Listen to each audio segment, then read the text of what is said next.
One of the best things in practice is just enjoying your practice members. I hear around the profession and different people I know, they say, people come in, they may be very negative and they're not a good fit. We try not to have that attitude in our practice because you never know why they are acting that way when they come into your practice. I always try to say, hey, let's walk a couple miles in their shoes and say, hey, why is this person not so happy? Why does this person seem like they may not be a good fit for this practice?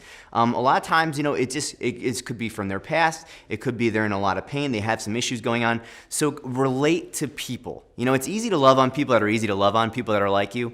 But, I really have a goal just to love on everybody in our practice, from people that are older to the kids. That's the most joyful thing in a practice, actually, just appreciating and loving the people in front of you. So get to know them, get to know their likes, get to know who they are. You hear these things about high volume practices where people are like just a number.